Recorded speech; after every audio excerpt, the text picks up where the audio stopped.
Inuha ni Omar ang kanyang sombrero na nakasabit sa kanilang dingding. Sa tatlong sombrero na iniregalo ng kanyang lolo Ruming ay ang kulay itim ang kanyang paborito. Pinagpagan niya muna yon, saka isinuot niya sa kanyang ulo. Saka sumulyap sa salamin na may bahagya pang basag na nakalagay sa dingding. Yun oh! Ayos! Guwapong-guwapo talaga! Artistahin!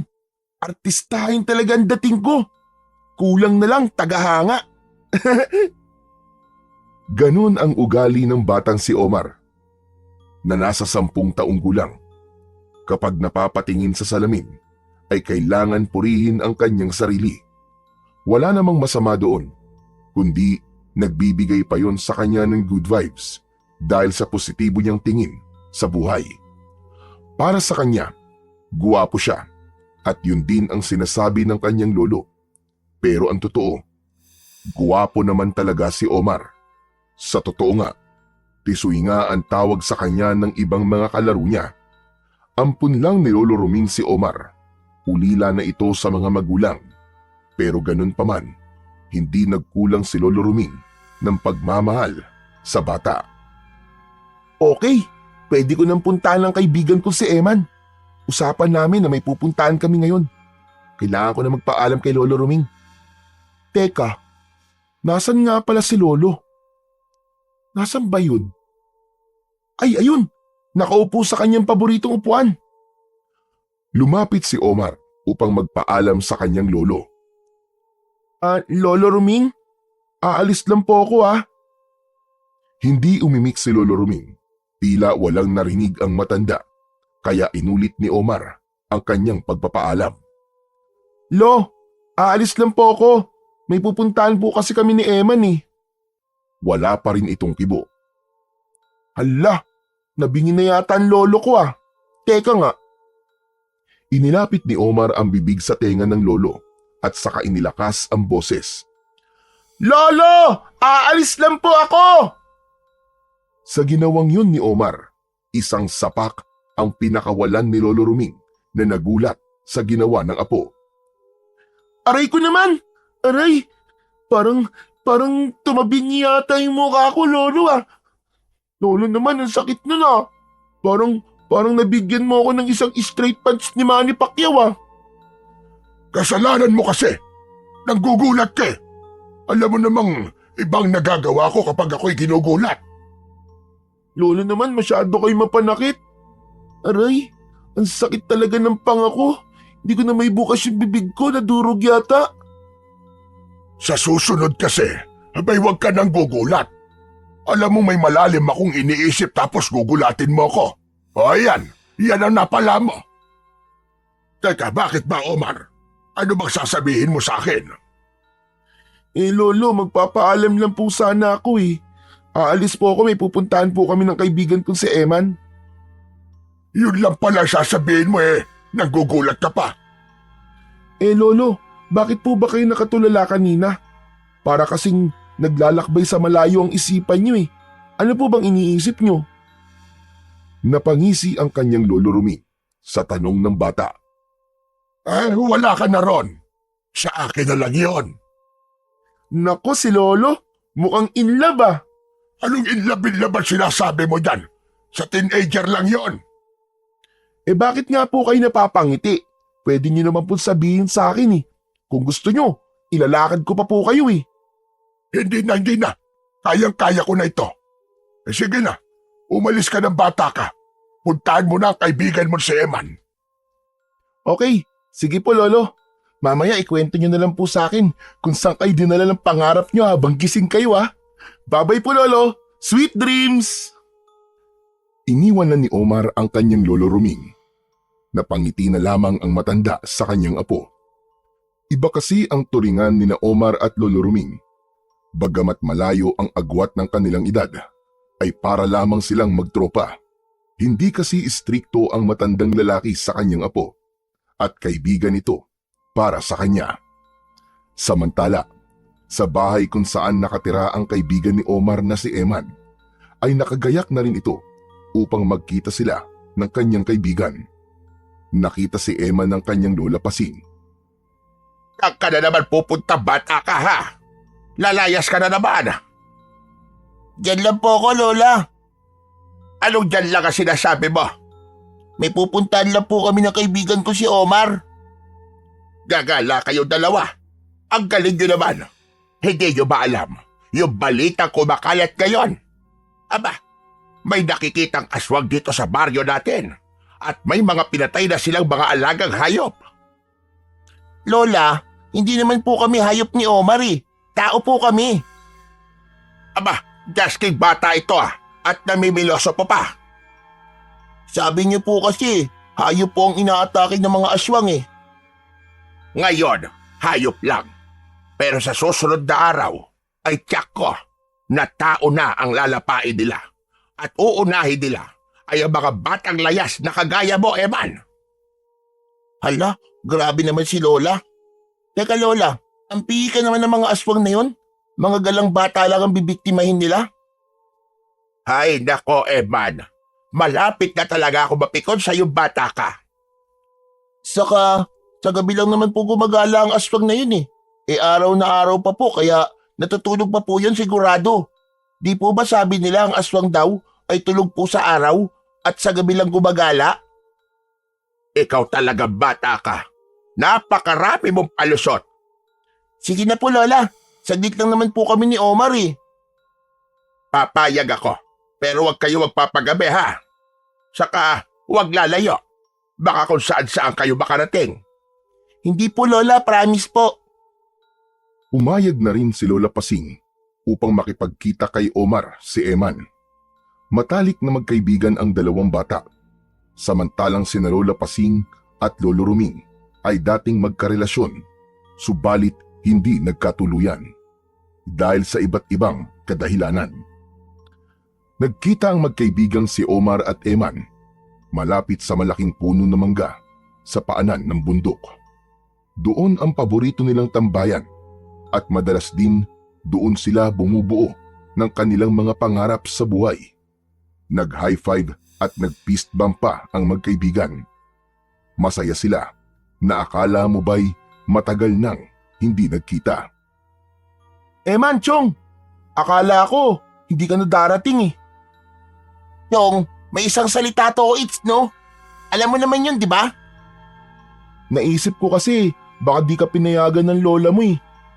Yakang-yaka ko na diskartehan si Lola, ano ka ba?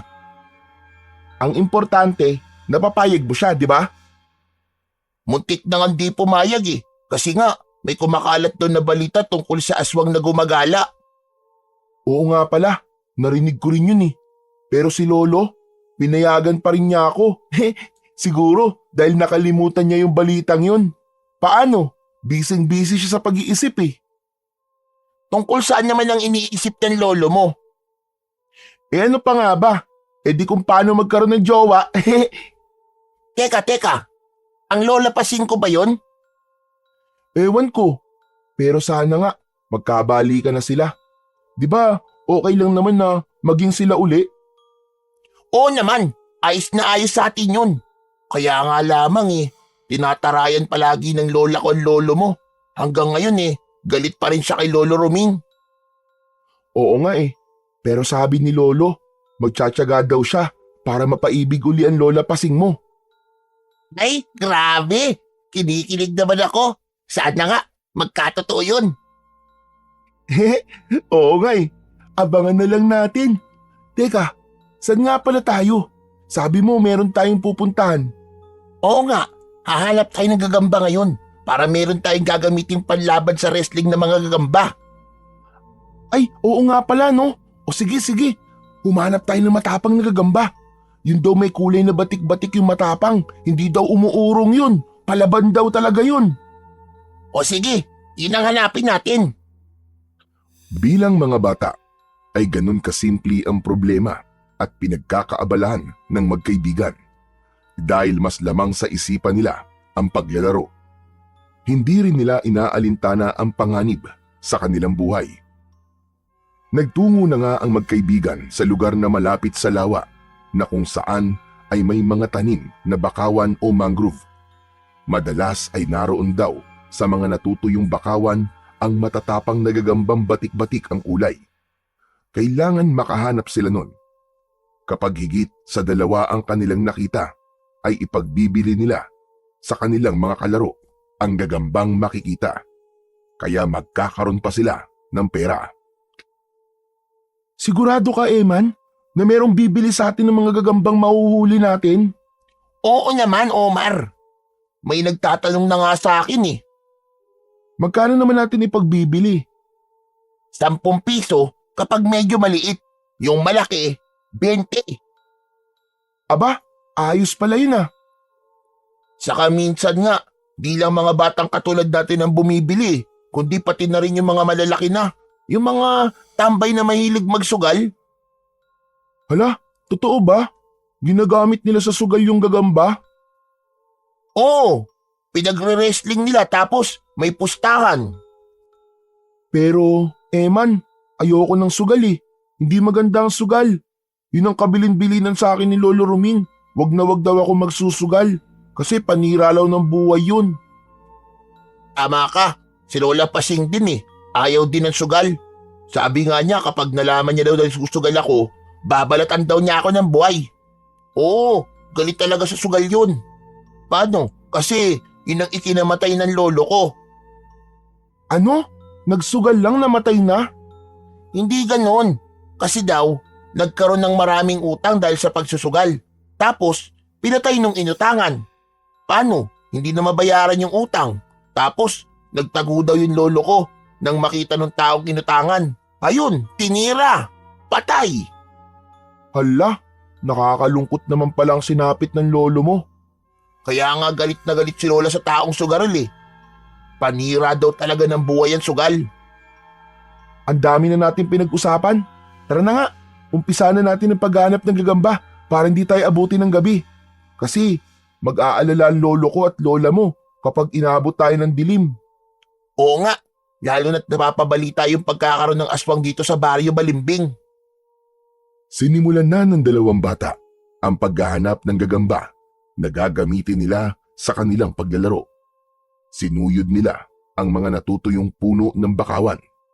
Sa kanilang paghahanap ng mga gagambang pwedeng ipansabong ay nakita nila ang grupo ng mga kalalakihan na nag-uusap habang galing sa pangunguha ng isdang igat sa maputik na bahagi ng lawa na kinaroroonan ng mga puno ng bakawan. Nakiusyoso ang 2 bata sa pakikinig. May konting yabangan na nangyayari sa pag-uusap ng ilang kalalakihan hanggang mapadako ang pag-uusap ng mga ito sa pag-atake ng mga aswang. Naging usapan nila na meron ng naging biktima ang gumagalang aswang. Isang pamilya na ang naging biktima ng mga ito, subalit walang sino man ang nakakita sa halimaw. Ayon pa sa kanila, isang taong may taglay lamang na agimat o iniingatang mutya ang maaaring makapatay sa aswang. Isa sa kalalakihang naroon ang nagbida at nagkwento na may alam itong mutya na maaaring makuha. Yun ay walang iba kundi ang mutya ng bubuyog na maaaring makita sa pulot-pukyutan. Ayon sa pagpapatuloy ng kwento ng lalaki, ay makapangyarihan ang mutya ng bubuyog at hindi lang isang mutya ang maaaring makita sa pulot-pukyutan, kundi 2 mutya.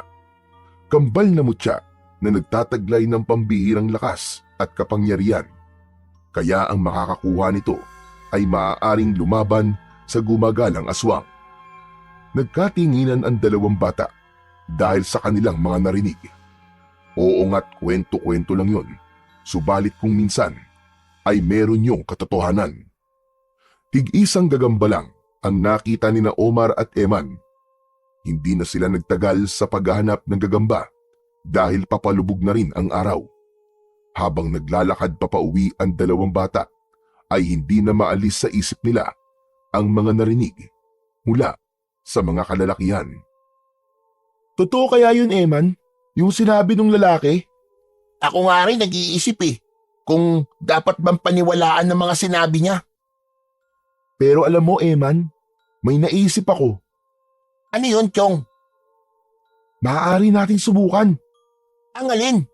Ang paghanap sa mutya ng bubuyog? Mismo! Di ba ang astig kapag tayo nakakuha nun? Aba oo naman, maaari tayong maging sikat. Dahil makakaya nating labanan ng mga aswang na gumagala. Sigurado, magiging bayani tayo. Ano, hanapin natin? Ikaw, ako, ready ako palagi. O sige, subukan natin. Bukas magkita ulit tayo sa dati. Kung dati gagamba ang hinahanap natin, sa susunod na araw naman, mutya na ang ating hahanapin. Saka tamang-tama no, ang sabi ng lalaki, posibleng kambal na mutya daw ang pwedeng makita. Oo nga, kapag nagkataon, edi tig-isa tayo, di ba? Aba dapat lang, hindi pa naman eh. Ay nako, excited na talaga ako, Omar. Bakit ikaw lang ba? Siyempre ako rin, no? Malay mo, chance na pala natin para magkaroon tayo ng mutya, di ba? Bukas na lang natin pag-usapan yan. Bilisan na natin ang paglalakad at baka mapagalitan na tayo.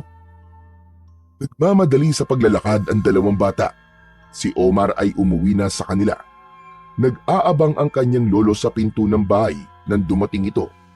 Nag-bless siya sa kanyang lolo Ruming. Walang maraming tanong ang matanda kay Omar dahil buo ang tiwala ng matandang lalaki sa kanyang apo. Samantala, sa lugar naman ni Eman, galit na nakaharang at nakapamewang pa si Lola Pasing sa pinto ng kanilang bahay. Masama ang tingin nito sa apo, kaya naman nag-aatubili si Eman kung tutuloy pa ba ito o hindi. Saglit muna siyang huminto at napansin kagad yun ng kanyang Lola Pasing. O ano magaling na bata? Anong tinataka-taka mo riyan? Ba't di ka pa pumasok dito sa bahay? Halika ka rito, bata ka. Walang nagawa si Eman, kundi ang lumapit sa kanyang lola. Anong oras na, ha? At sabi mo saglit ka lamang. Aba, papalubog na ang araw ah. Pasensya na po, Lola. Wan po kasi. Anong Gagawa ka pa talaga ng alibay mo. Pagsisinungaling ka pa. Hindi naman po. Kasi nakalimutan po namin ni Omar ang oras eh. Dahil nalibang po kami sa paghahanap ng gagamba. Abay, lintik na ito. At pangunguha lang pala ng gagamba ang pinagkakaabalahan. At ang apo pa ni Roming, ang kasama mong lintik ka. Oo po. Siya lang naman po ang kaibigan ko dito sa Baryo Balimbing eh. Abay malamang kung ano-anong ituturo ng batang yun sa'yo. Palibhasa, manloloko ang lolo niya. Lola naman, kaya na naman po kayo eh. Nagagalit kayo kay Omar. Idadamay niyo po siya sa inis niyo sa kanyang lolo Ruming. Wala ka nang pakialam doon. Pihira itong batang ito. Kung bakit kasi napakatigas ng ulo mo. Doon ka pa sa apo ni Ruming nakikipagkaibigan. Marami pa naman bata niyan ah. Eh Lola, mabait po kasi si Omar eh. Pumasok ka na nga rito sa loob ng bahay. Pinag-alala mo ko na gusto, lintik ka. Alam mo delikado ang panahon ngayon dahil sa bali-balitang gumagalang aswang. Eh paano kung matiyempo kayo ng aswang ng Omar na yon? Aba, maililigtas ka ba niya? Eh di, magtutulungan po kami para labanan po yung aswang. Ang lakas-lakas ng loob niya. Hindi mo alam ang sinasabi mo, Eman. Hindi basta-basta napapatay ang aswang nang wala kang anumang sandata o taglay na mutya. Dahil ang mga kampo ng kadiliman ay hindi madaling tapusin. Maaaring minsan matatalo sila. Pero tsak, babalik yan para gumante. Isa pa, ang may taglay lang na anting-anting o mutya labang ang maaaring makapatay sa kanila. Dahil sa sinabing yun ng Lola Pasing ni Eman, ay lalo lang lumakas ang kanyang interes upang ituloy ang naging usapan at plano nila ng kanyang matalik na kaibigan na si Omar. Tiyak, hindi magiging madali na makaalis uli siya ng bahay kinabukasan para magkita silang magkaibigan. Subalit, kailangan niyang gumawa ng paraan.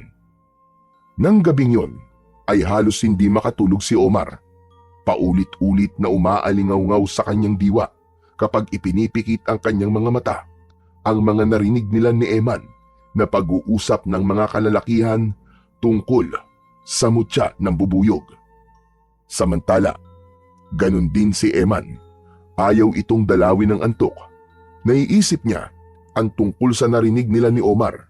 Nagsusumiksik sa isipan niya na kailangan na nilang kumilos at hanapin ang nasabing mutya ng bubuyog na may malaking tulong sa kanila. Higit sa lahat ay sa mga naninirahan sa kanilang baryo, laban sa gumagalang aswang.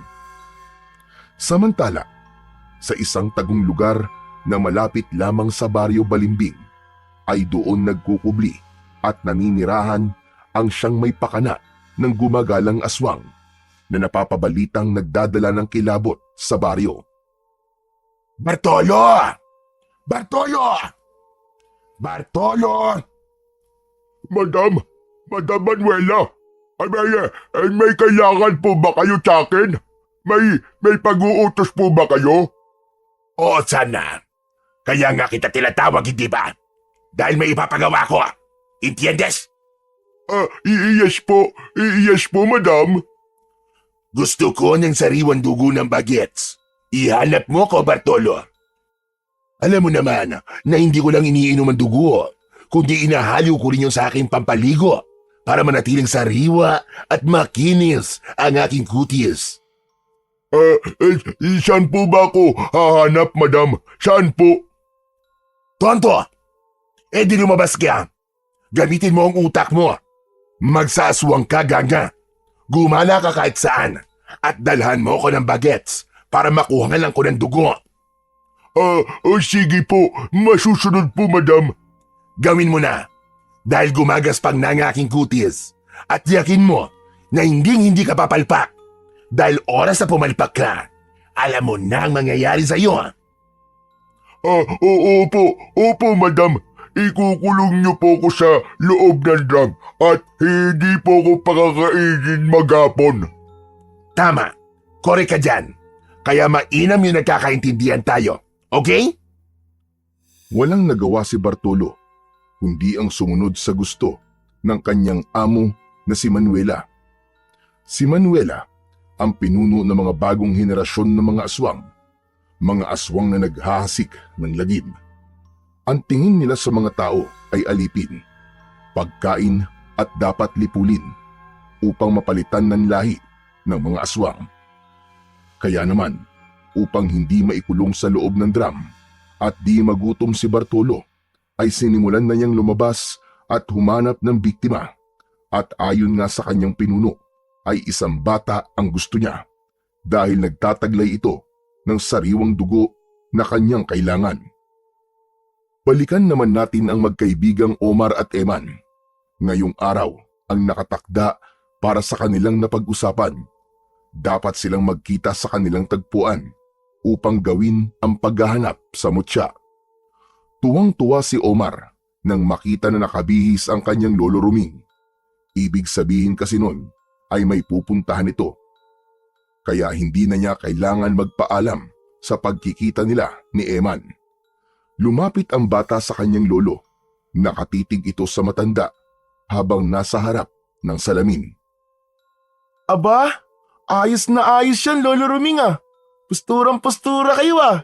Guwapong-guwapo na. Aba, syempre naman na po. Guwapo talaga ang lolo mo. Abay, siya ka naman magmamana. Oo naman, Lo. Sa left side, kung titignan, aba, Daniel Padilla ang datingan. Sa right side naman, Alden Richard. Tapos kapag nakatalikod naman kayo, Lo, Ruro Madrid. Kapag nakaharap ako, ayan, gaya nito, sinong artista ang kamukha ko? Yun lang, Lo. Aba, bakit? Sino bang kamukha ko kapag tinignan ako sa harap? Sabit, Lo eh. Empoy Marquez po eh. Abay, sira ulo ka, bata ka. Dati ka bang abnormal? Pabihira ito. Empoy Marquez. Akala ko ba gwapong-gwapo ko? Tapos bigla mo akong ilalaglag. Baka samain ka sa akin, bata ka, konyatan kita sa ngalangala. Sige ka. Lolo talaga oh. Mainit kagad ang ulo. Joke lang po yun, Lo. Siyempre po, gwapong-gwapo kayo. Mana ako sa inyo, di po ba? Dahil gwapo ako. Kaya kayo, Saksakan po ng gwapo, 1,000,000%. Legit na magandang lalaki. Yan! Ganyan! Dalawa na nga lang tayo magkakampi. Lalaglag mo pa ako. Kaya dapat, iniingatan mo lagi ako. Huwag mo akong ilalaglag. Oo naman, Lo. Joke lang naman po yung sinabi ko sa inyo eh. O sige na, sige na. Kailangan ko nang umalis, Omar. Kaya ikaw na ang bahala dito sa bahay natin na. Bantayan mo dito. Lolo naman, ba't ko kailangan bantayan ng bahay? Hindi naman po aalis to eh. Abay, loko talaga itong batang ito. Namimiloso po pa. Ang ibig kong sabihin sa'yo, maging taong bahay ka. Dahil baka mamaya ay may kung sino pumasok dito at mawala yung mga nakatabi kong ginto at alahas. Ano, Lo? May ginto at alahas kayong nakatabi dito? Oo. Naniwala ka naman kagad. Wala tayo noon. Basta dito ka lang. At tama na muna ang kakagala mo. Hindi na umimik pa si Omar. Ayaw na niyang magkomento pa para hindi na magduda ang kanyang lolo at malaman pa na may pupuntahan siya. Umalis na si Lolo Ruming. Nakatanaw pa si Omar habang papalayo ang kanyang lolo. Nang hindi niya na ito matanaw, ay agad niyang isinara ang pinto. Pumasok siya sa kwarto at nagpalit ng damit. Kailangan niya nang umalis para makipagkita sa kaibigan niyang si Eman. Samantala, hindi naman mapakali si Eman dahil hindi niya alam kung ano ang gagawin. Hindi kasi umalis ng bahay ang kanyang lola Pasing. Hindi tuloy siya makadiskarte para makaalis at makipagkita sa kaibigan niyang si Omar. Nag-aalala siya na baka kanina pa siya nito hinihintay. Pero kaninang umaga lamang ay may naisip na siyang paraan. Kumuha siya ng sleeping tablet sa damitan ng kanyang lola kung saan yun nakatago. Gumagamit kasi noon ang lola Pasing niya, lalo na kapag nahihirapan itong makatulog. Kailangan ko nang gawin ang plano ko para makaalis na ako. Nagtimpla ng juice si Eman, isa para sa kanya at isa para sa kanyang lola Pasing. Ilalagay niya ang tableta sa inumin para kay lola Pasing. Nang makapagtimpla ay dinala niya kagad ang 2 juice sa kanyang lola. Ang maliit na baso ay para sa kanya at ang isang baso na may kataasan na nilagyan niya ng sleeping tablet ang ibibigay niya sa kanyang lola Pasing. Lola Pasing, Lola, uminom po muna kayo ng juice oh. Aba, tignan mo nga naman. Tabang-tama, kanina pa ako nauuhaw. Mabuti naman at naisipan mong magtimpla ng Diyos. Alam ko pong paborito niyo po ang orange juice eh. Lumagok ng 2 beses si Lola Pasing. Lihim na nakasulyap si Eman sa kanyang lola. Abad sarap ah. Sakto sa tamis ang pagkakatimpla mo ng Diyos, apo. Salamat po, Lola. Ilang minuto pa ang lumipas ay nakaramdam na ng antok si Lola Pasing. Apo, ikaw na muna bahala dito ah. Ako ipupunta lamang sa kwarto. Magpapahinga muna. Napuyat din kasi ako kagabi. Kaya siguro antok na antok ako ngayon. Napangiti si Eman sa sinabi ng kanyang lola. Tagumpay ang sabi ng kanyang isip. Sige po, Lola. Matulog po muna kayo at ako na pong bahala dito sa bahay. Tuloy-tuloy nang pumasok sa kwarto ang matandang babae. Pagkalipas ng halos 10 minuto ay sumilip si Eman sa kwarto ng kanyang lola. Tulog na tulog ito at naghihilik pa. Ayos! Ang sarap na ng tulog ni Lola. Naghihilik pa. Pasensya ka na, Lola ha. Kailangan ko lang gawin to para makaalis ako ng bahay na walang kukontra sa akin. Siguro naman, bago kayo magising, ay nakabalik na ako rito.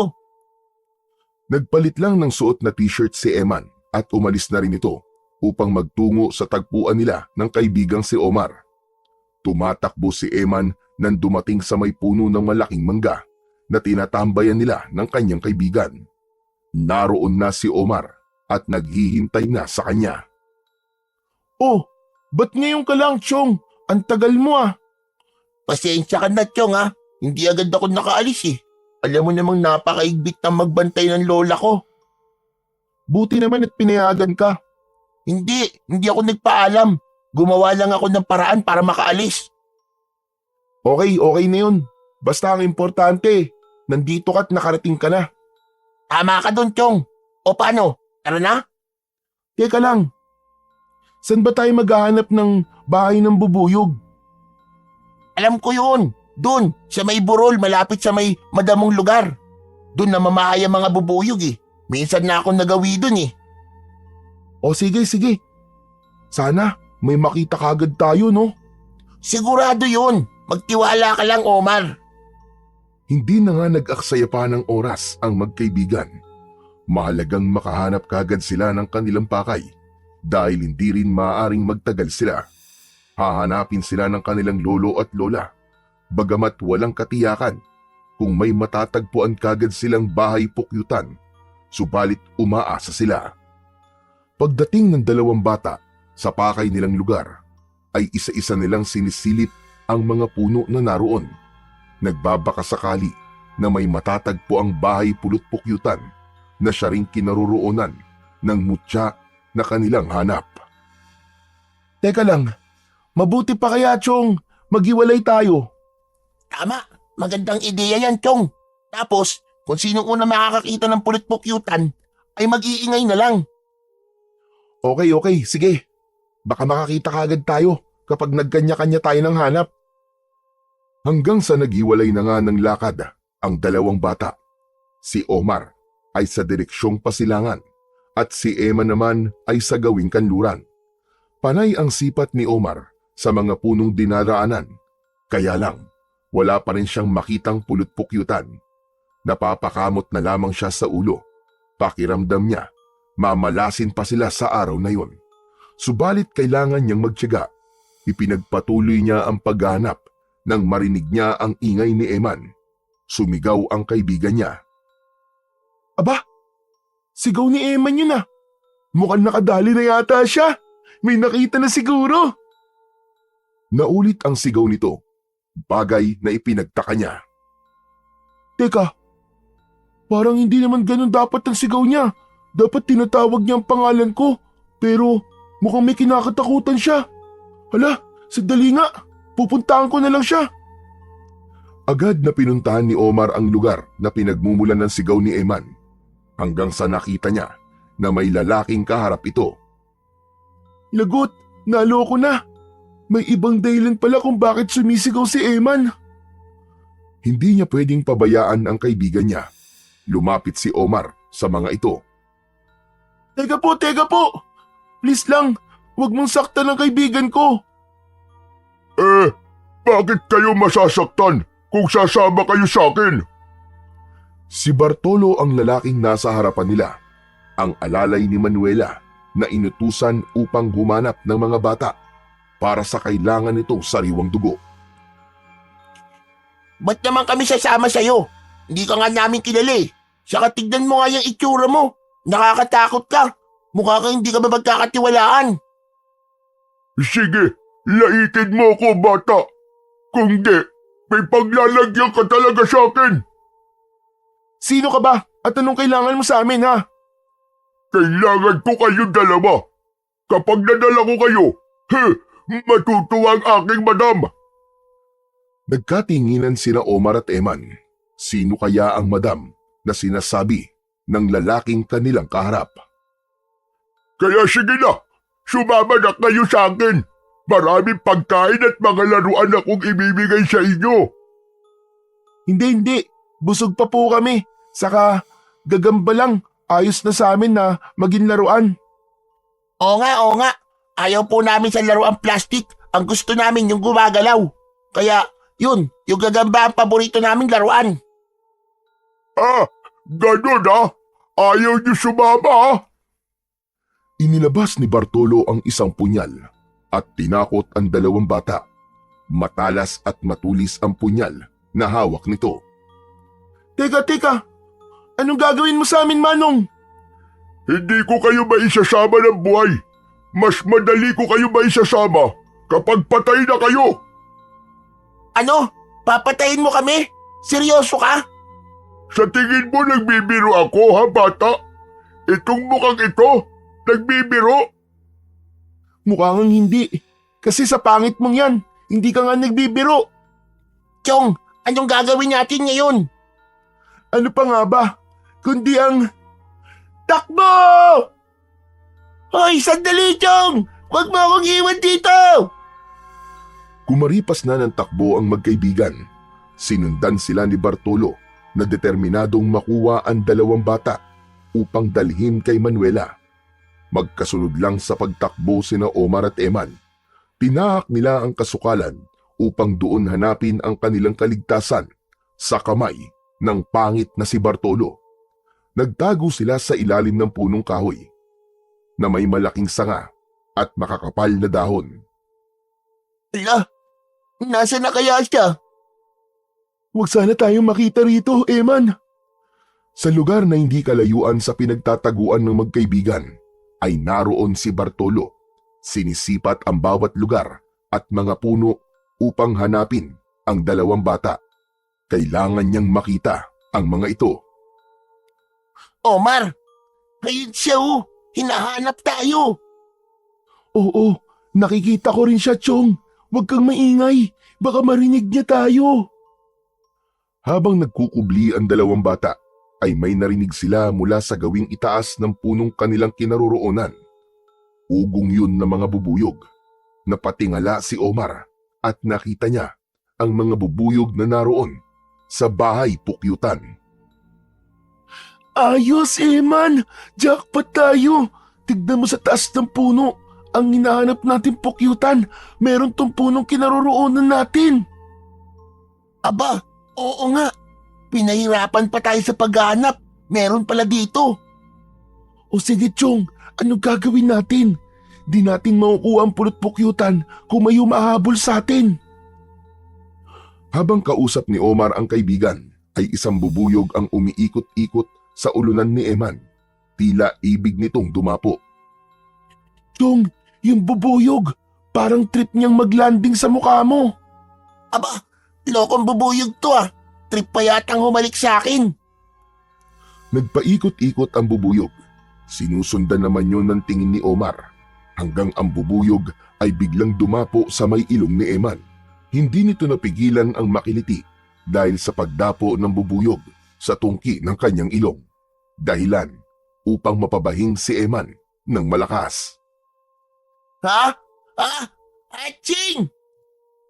Naku po, naloko na. Ang lakas ng atsing mo. Dahil sa ingay na nilikha ni Eman, ay narinig yun ni Bartolo, kaya agad itong tinungo ang lugar na kinaroroonan ng 2 bata. Pahamak talaga ang pesting bubuyog na yun oh. Hindi ko napigilan ng katinang ilong ko. Napaatsing ako ng malakas. Chong, papunta na rito yung lalaking pangit. Anong gagawin natin, Omar? Tatakbo na ba tayo uli? Oo, Chong. Pero bago tayo tumakbo, ibigay mo muna sa akin yung kaputol na sanga ng kahoy na nasa tabi mo. Bilis! Bakit? Basta, huwag ka na magtanong. Wait ka na lang. Kailangan may gawin tayo para makaligtas sa lalaking pangit na umahabol sa atin. Dinampot ni Eman ang kaputol na sanga ng kahoy at iniabot yun sa kanyang kaibigan. Humanda ka, Chong ha. Pagbilang ko ng 3, tatakbo tayo. Mauna ka at susunod na lang ako sa'yo. Teka. Ano bang gagawin mo? Malalaman mo rin mamaya. Basta, sumunod ka na lang. O sige. May tiwala naman ako sa'yo, Chong eh. Okay, ito na. 1, 2, 3. Takbo, Chong! Agad na kumaripas ng takbo si Eman. Tumayo naman si Omar at agad sinipat ang pukyutan na nasa puno. Pinuntirya ito at saka ipinukol ang hawak na tuyong sanga ng kahoy. Sapul ang bahay pukyutan. Nabulabog ang mga insekto at nagliparan. Saka naman kumaripas na rin ng takbo si Omar upang sundan ang kaibigan niyang si Eman.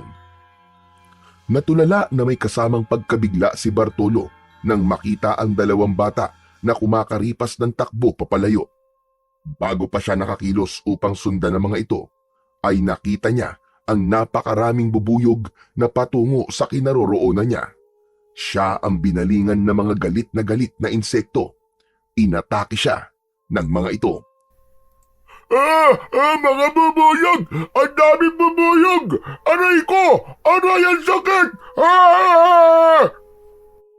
Nagsisisigaw si Bartolo at kumaripas ng takbo na hindi alam kung saan patutungo. Nakasunod sa kanya ang napakaraming bubuyog na galit dahil sa pagkabulabog. Kahit anong gawin ni Bartolo ay hindi niya maawat ang mga kagat ng insekto. Tanging sigaw na lang ang magagawa niya at tanggapin ang masasakit na kisot ng mga ito. Samantala, nakaligtas ang 2 bata sa kagat ng mga bubuyog at nakaligtas din sila sa masamang balak ni Bartolo. Nagkukubli ang magkaibigan sa makapal na mga halaman. Hindi sila hinabol ng mga bubuyog dahil ang atensyon ng mga yon ay napunta kay Bartolo. Ligtas na tayo, Eman. Chong, ang galing ng naisip mo. Ang astig. Ngayon, alam mo na yung plano ko kanina. Oo, Chong. Ang husay mo. Buti naisip mo yun. Oo naman. Teka, ano na kayang nangyari dun sa pangit na lalaki na yun? Malamang, pinagpipiesta na siya ng mga bubuyog. Siguro, Chong. Lalo siyang pumangit dahil sa mga kagat ng bubuyog. Akala yata niya maisasama niya tayo dun sa sinasabi niyang madam, ha? Teka, Chong. Sino kaya yung lalaking yun, no? At ano kaya ang kailangan ng madam niya sa atin? Huwag na nating isipin yun.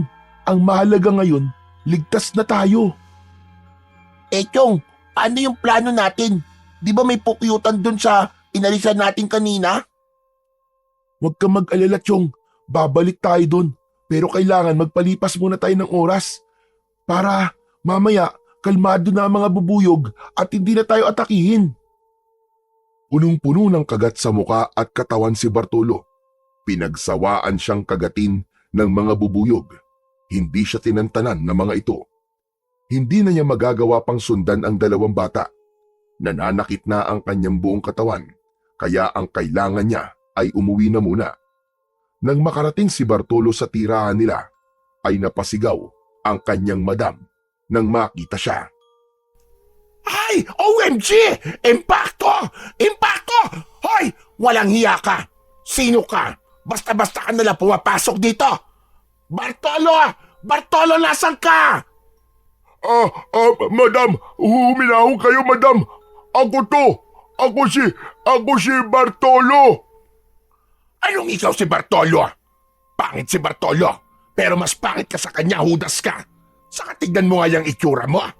Para kang namamanas! Namamaga ang buong pagbumuka mo! Madam, ako nga po ito! Si Bartolo, ako to! Ay, teka lang! Ikaw? Abay, ikaw nga ba si Bartolo? Abay, ano nangyari sa iyo? Tsaka ka na nga mas naging kadiring tsaka ka pa sa itsura mo ngayon. Madam, minalas ako inatake ako ng napakaraming bubuyog. Pinupog ako. Wala ako nagawa. Hindi ko natakasan ng mga insektong yun. Naku naman, hindi ka kasi nag-iingat.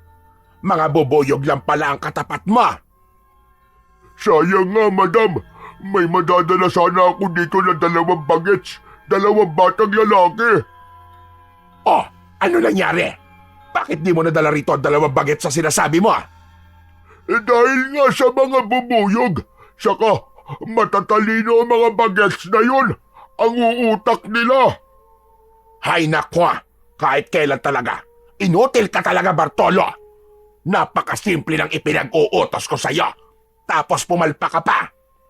Kasalanan ng mga bubuyog na yun. Sila ang dahilan kung bakit nabigo ako, madam. Nabigo ka na nga. Tapos ganyan pa naging itsura mo.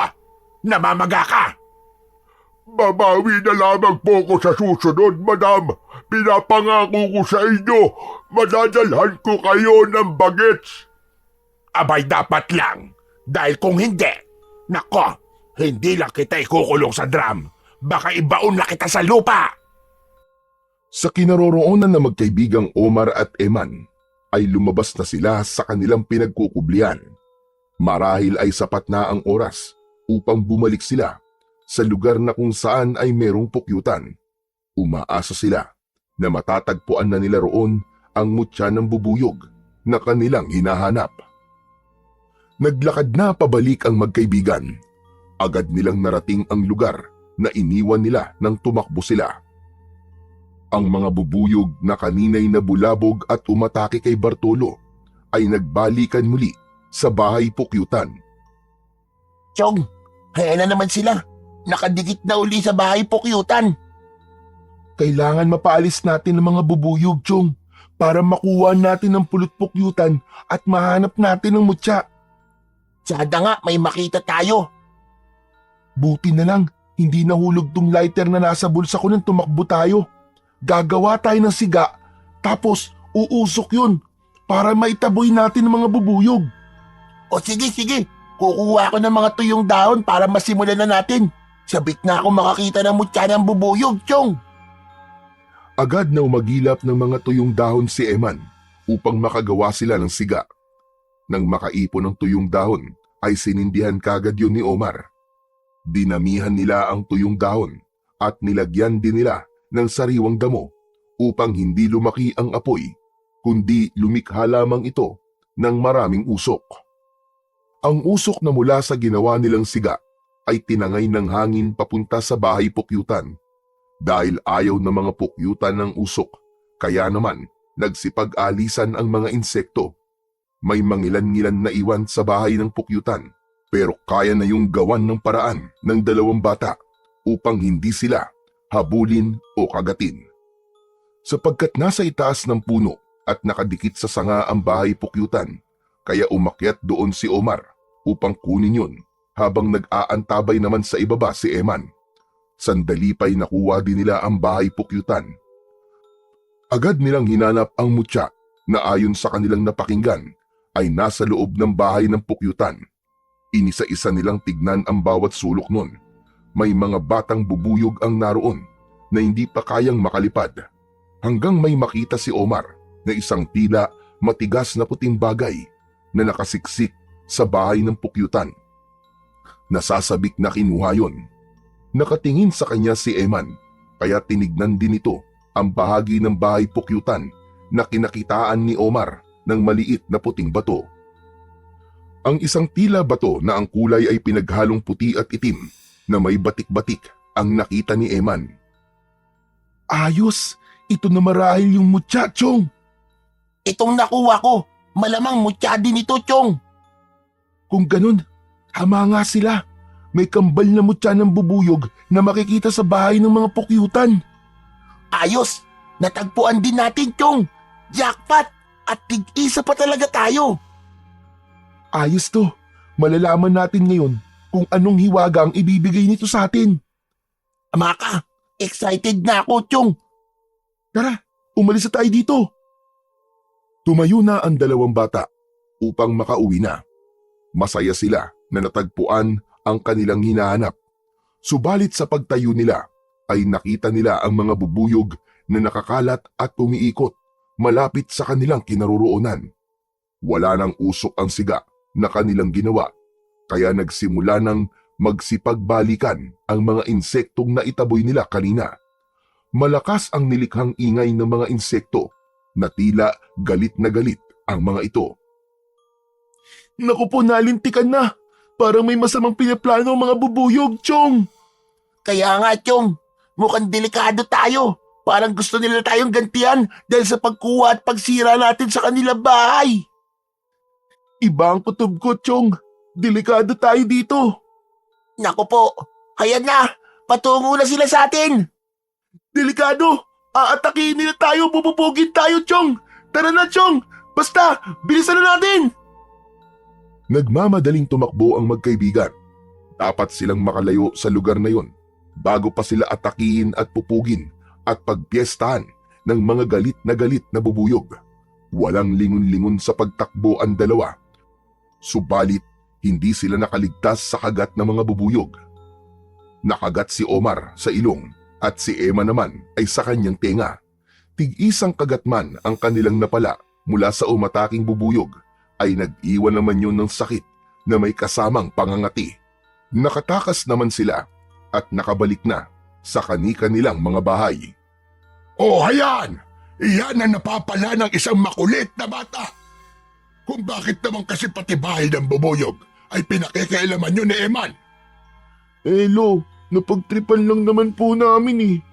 Eh di natikman mo ngayon ang bunga ng pagtitrip nyo. Ikaw na bata ka, hindi ka talaga nadadala. Ayaw mong magtanda. Lolo naman, ito na nga namamagaan na nga ang ilong ko. Pinagagalitan niyo pa ako. Eh bagay naman pala sa'yo ang namumulat na mamagang ilong eh. Para kang si Rudolph.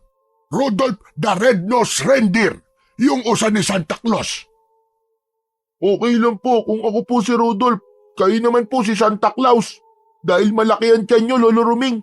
Yun nga lang, kayo ang version ni Santa Claus na walang dalang-dalang regalo dahil wala kayong pera. Aba, lokong bata ito ah. Kapag nagkaroon ako ng pera, makikita mo. Aba, kailan naman po mangyayari yun? Sana po mangyari na po kagad. Asaran at pikunan ay pangkaraniwan na lamang sa maglolong Ruming at Omar. Dahil dun ay lalong napapalapit sila sa isa't isa. Samantala, iba naman ang eksena kina Eman at Lola Pasing. Yan ang napapala. Matigas kasi ang ulo mong bata ka. Kung ano-anong kalokohan ang ginagawa mo, kaya yan ang napapala mo. Lola naman masakit na nga po yung tenga ko Parang gusto ko na nga pong tanggalin yung tenga ko. Namamagaan na nga dahil sa kagat ng bubuyog. Piningot niyo pa. Abay tama lang sa'yo yan, dahil hindi ka marunong sumunod sa akin. Nakatulog lang ako saglit kung saan ka na nakarating tapos ganyan pa ang itsura mo pagbalik mo dito sa bahay. Namamagana ang tenga dahil sa kagat ng bubuyog. Aba, Justin, bata ito. Bakit kasi pati bahay ng bubuyog ay pinakikialaman nyo ni Omar? Lola, ang importante po dun nakauwi pa rin naman po ako. Sa kakagat lang naman po to ng bubuyog Hindi naman po ako mamamatay dito Hindi mamamatay. Eh paano kung makamandag na bubuyog ang kumagat sa'yo? Baka natigok ka ng bata ka. Abay, teka nga pala. Ang ipinagtataka ko lang, bakit masyadong napatagal ang tulog ko? Dati naman kapag umiidlip ako ng gano'n ay mga 1 oras lang. Pero nakatulog pala ako ng halos 5 oras. Baka naman po, dahil malamig lang ang panahon, Lola. Hindi dun yon. May duda ako Hindi kaya may kung ano kang nilagay doon sa Diyos na ipinainom mo sa akin, lintik ka bata ka? Oy, Lola, huwag kayong ganyan Namimintang kayo, masama po yan. Nako kang bata ka. Malaman ko lang na may ginawa ka talagang kabulastugan. Makakatikim ka talaga sa akin, tandaan mo yan. Tatanggalin ko na talaga ang tenga mo. Unang gabi yun, nahawak ng magkaibigang Omar at Eman ang mutya ng bubuyog na natagpuan nila. Gabi na ay hindi pa makatulog ang mga ito. Nagpapaantok ang Lolo Ruming ni Omar. Si Omar naman ay nakahiga sa kanyang kama, ngunit hawak ang mutya at sinisipat-sipat pa ito. Kasing laki lang to ng tabletas na pinapainom sa akin ni Lolo Ruming kapag may lagnat ako. Parang mata lang ng isda. Paano ko kaya ito gagamitin? Saka, paano ko malalaman ang bisa nito sa akin? Patuloy na tinitignan ni Omar ang mutya at pinipindot-pindot pa ng kanyang daliri habang nakahiga ito. Dahil sa pagpindot-pindot at pagpaikot-ikot ng mutya gamit ang daliri, ay nahulog ito. Nagkataon naman na nakanganganoon si Omar, kaya ito'y nashoot sa bibig ng bata. Dahil nakahiga, ay nagtuloy-tuloy sa kanyang lalamunan. Biglang napabangon si Omar at panay ang ubo, nabilaukan dahil sa mutya. Aray! Napabangon sa pagkakahiga si Lolo Ruming na nag-aalala sa kanyang apo. Oh, ano sa'yo? Oh, ito. Ito ang tubig, uminom ka.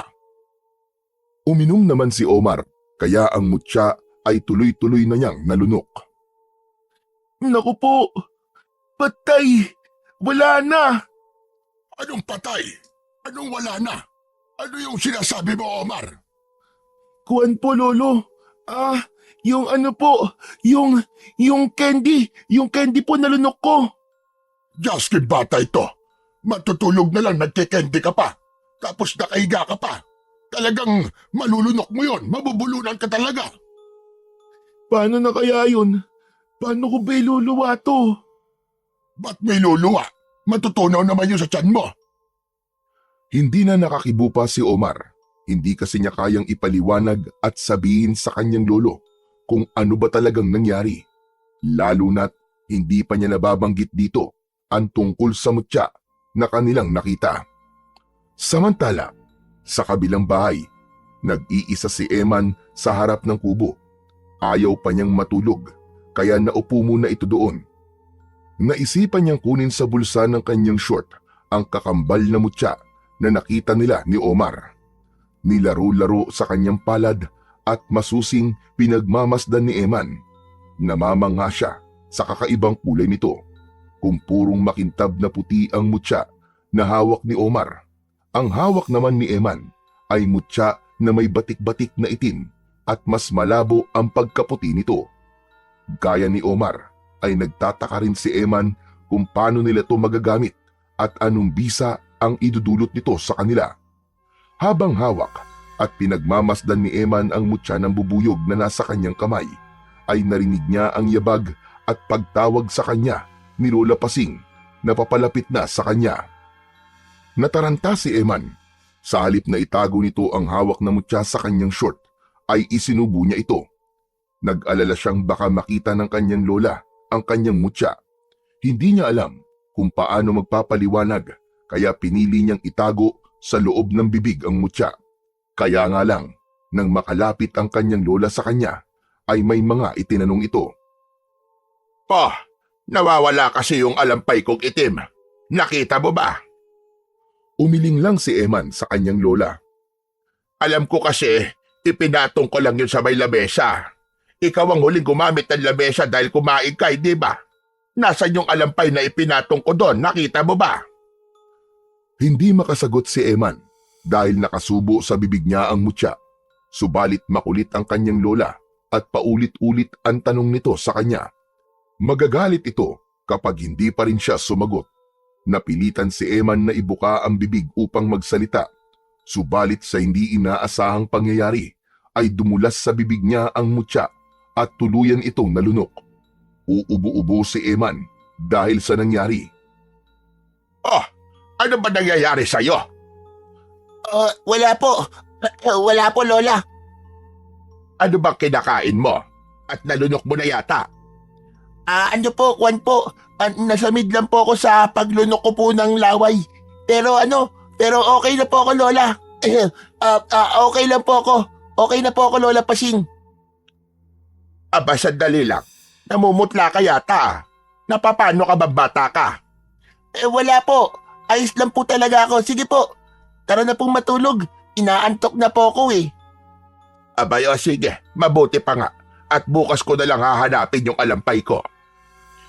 Kapwa hindi makatulog ang dalawang bata ng gabing yun dahil sa pagkakalunok nila ng mutya ng bubuyog. Halos mag-uumaga na nang dalawin sila ng antok. Pareho ding nagkaroon ng panaginip ang dalawang bata. Sa panaginip ni Omar ay nasa maliwanag siyang lupain. Subalit nag-iisa lamang siya roon. Palakad-lakad siya at hindi niya batid ang kanyang pupuntahan. Samantalang kabaligtaran naman ang panaginip ni Eman. Nasa madilim siyang lugar. Halos wala siyang makita. May mga nararamdaman siya at naririnig na ingay na tila nakakatakot at nanunuot yun sa kanyang katawan. Kaya sa paggising ni na Omar at Eman kinabukasan, hindi na maalis sa kanilang isipan ang kanilang panaginip na hindi nila ganap maunawaan kung ano ang ibig sabihin at kung meron mang yun nais, ipahiwatig. Masigla ang pakiramdam ni Omar kinabukasan. Maaga siyang bumangon at ang dating ginagawa ng kanyang lolo Ruming na paghahanda ng kanilang almusal ay si Omar ang siyang gumawa. Nilinis din niya ang mga naiwang hugasin, nagwalis sa kusina at nagligpit ng mga kalat. Kaya naman nang magising si Lolo Ruming ay gano'n na lang ang pagtataka nito. Aba, Ikaw lang mag-isang gumawa niyan. Nagluto, naglinis, nagligpit, at pati ang mga tapayan natin. Puno na rin ng tubig. Aba, nakabibigla naman yata to. Opo, Lo, tama po kayo. Ako nga po ang tumapos po ng lahat ng yan. Bakit ayaw niyo po ba nun? Wala na po kayong gagawin? Hindi naman, Apo. Natutuwa nga ako eh. Ako'y nagtataka lamang. Halika nga rito, Apo. Lumapit si Omar sa kanyang lolo. Idinampi ang kanyang kamay sa liig at noo ng apo. Aba, hindi ka naman mainit. Mukhang ayos naman ang pakiramdam mo. Malamig ka pa sa nguso ng pusa eh. Lolo naman, ayos na ayos po ang pakiramdam ko, no? Wala po akong sakit. Basta, nagtataka pa rin ako. Para kasing may himala. Kumain na lang po tayo, Lolo. Kalimutan niyo na po yung mga himala-himala na yan. Samantala, silipin naman natin ang kaibigan ni Omar. Natutulog pa si Eman ng mga sandaling yun. Kaya naman uminit na ang ulo ng kanyang lola Pasing. Pinuntahan ito sa kanyang tinutulugan si Eman.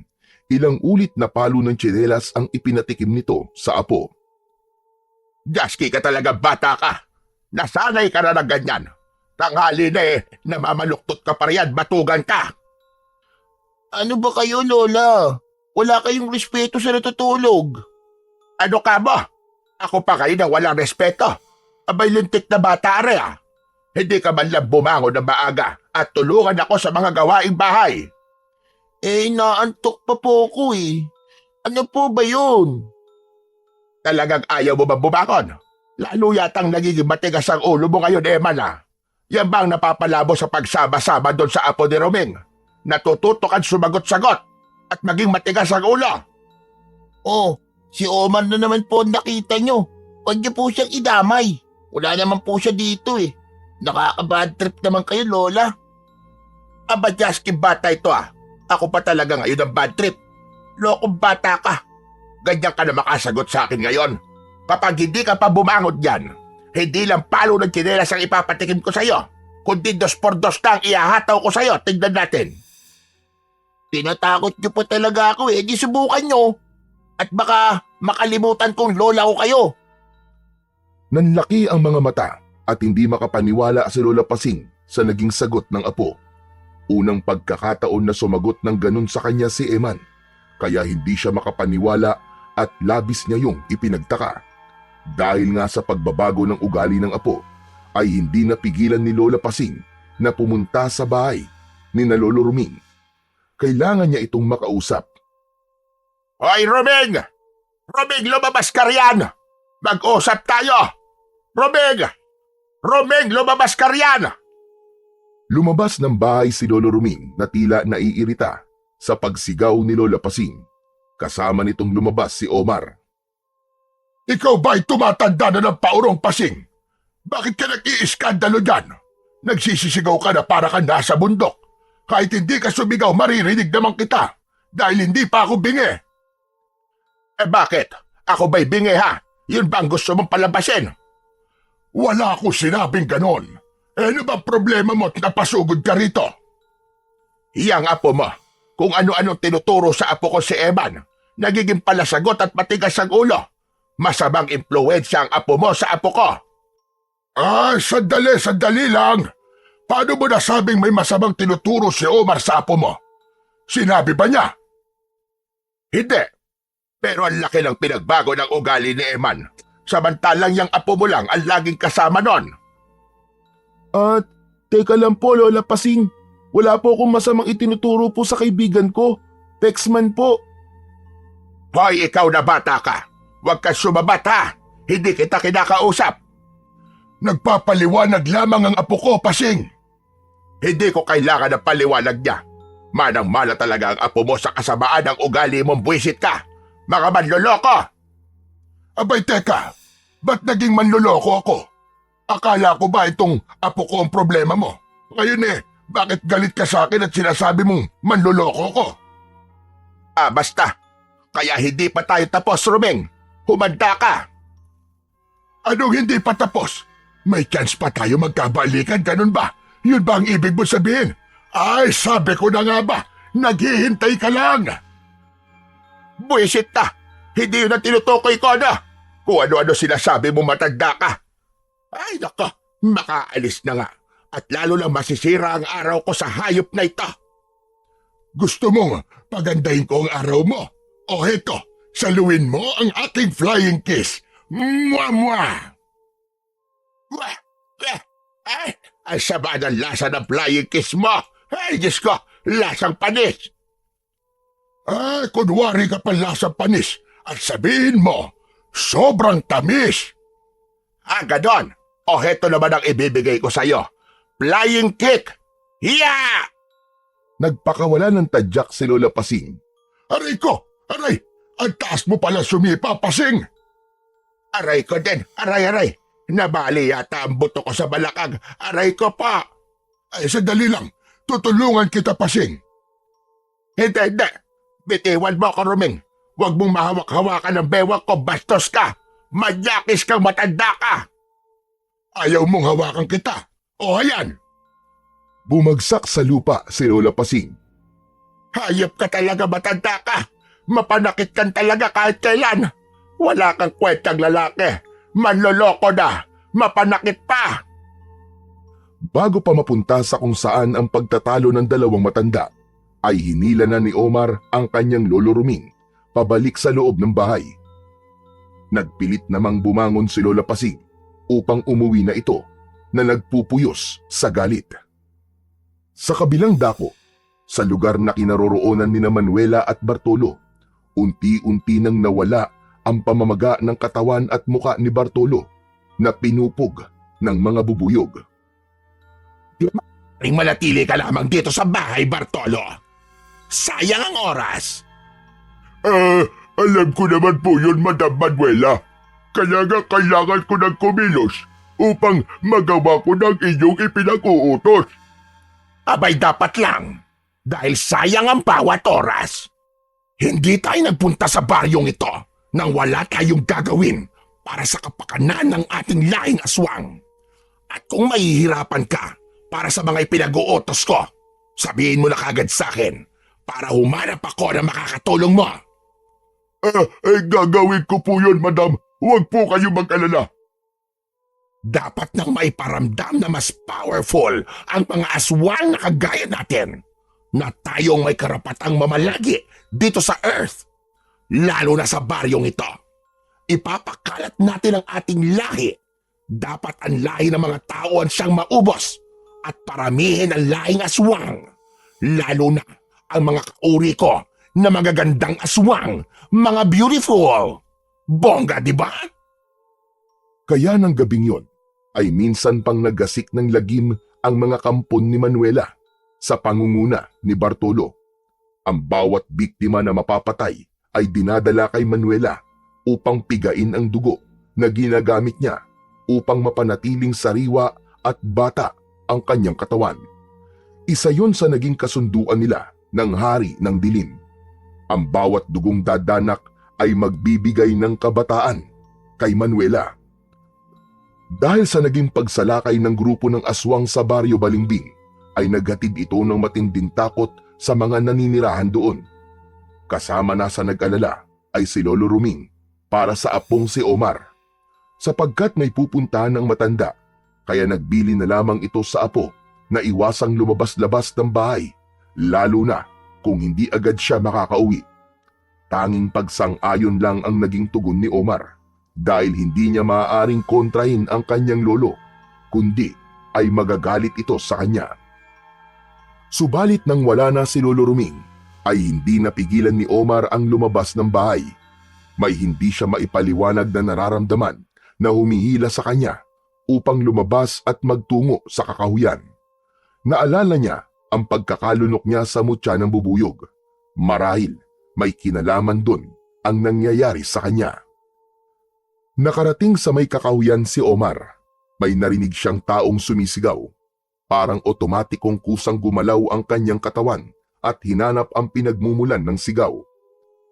Magnanay na tumatakbo ang kanyang nakita at hinahabol ng isang uri ng kakatwang nilalang. Isa tong uri ng aswang gabunan na may masamang plano Sa mag-inang hinahabol, hinarap ni Omar ang halimaw na nakita. Wala siyang anumang sandatang dala ng pagkakataong yun, subalit kakaiba ang kanyang nararamdamang lakas. Nakipagpambuno siya sa kampo ng kadiliman.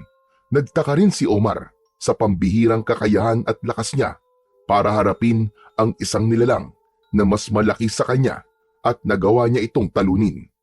Kitang-kita na mag-ina kung paano pinatay ni Omar ang aswang na nakaharap nito. Agad na nakarating yun sa kaalaman ng kanyang lolo Ruming. Ayaw paniwalaan ng matanda ang balitang nakarating sa kanya, kaya inalam niya mismo yun kay Omar. Apo, magsalita ka na kagad sa akin dahil ayokong ako pang mauhuli para malaman ang totoo. Meron ka bang hindi sinasabi sa akin? Pasensya na po, Lolo. Baka kasi hindi niyo po ako paniwalaan eh. Bakit naman ako hindi maniniwala? Ngayon, gusto kong malaman, ano ba talaga ang nangyari? Hindi na nagawa pang ilihim ni Omar ang totoo sa kanyang lolo Ruming. Kaya isinalaysay na lamang nito sa kanyang lolo ang detalye tungkol sa pagkakaroon niya ng kakaibang lakas mula sa mutya ng bubuyog. Maging ang pagkakaroon din ni Eman ng mutya, nakakambal ng mutyang taglay ng kanyang apo. Dalawa pala kayong pinalad na makasumpong ng mutya ng bubuyog. Opo, Lolo. Nagbabaka sakali lang po, pero hindi namin inasahan na makakakita kagad kami. Wala na akong magagawa dahil taglay mo na yan, apo, at nasa loob na pala ng iyong katawan. Kaya maging handa ka na lang sa magiging epekto sa buhay mo ng mutya na yan. Handang-handa po ako, Lolo. Ako po ang mangangalaga sa mga taga-baryo upang walang masamang mangyari sa kanila. Ililigtas ko po sila mula sa mga aswang at sa iba pang kampo ng dilim na ibig pong manggulo dito sa baryo natin. Tama yun, apo. Yun ang gawin mo. Dahil bahagi yun ng obligasyon mo bilang tagapag-ingat ng mutya. Dahil maunawain si Lolo Ruming, kaya naging magaan para kay Omar na ipaalam ang tungkol sa mutya. Sa kabilang dako naman ay tila naging problema ni Lola Pasing si Eman. Eman, ang aga-aga kung saan ka na naman nagpunta. Naman ngayon sa inyo. Aalis ako kung kailan ko gusto. Masyado niyo akong pinakikailaman. Aba, at talagang marunong ka na sumagot. Nagiging matigas na talaga ang ulo mo. Nagbago ka na, Eman.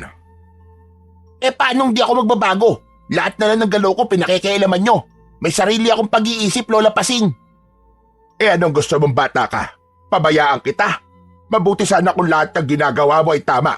Gaya ngayon, umalis ka nang hindi nagpapaalam. Tapos kapag tinatanong kita ay nagagalit ka. Gawaing matinubay ang bata ka. Ewan ko po sa inyo. Puro kayo satsat. Nakakairiti lang kaingayan nyo. Diyan na nga kayo. Aalis ka na naman. Saan ka pupunta?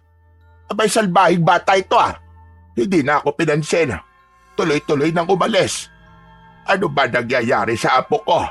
Bakit lalo siyang nagiging pasaway at ngayon nagiging bastos na siya? Baliwala na yata ako sa kanya. Hindi na niya ako ikinagalang. Nagtungo si Eman sa lugar na madalas na pinupuntahan nila ng kanyang kaibigan.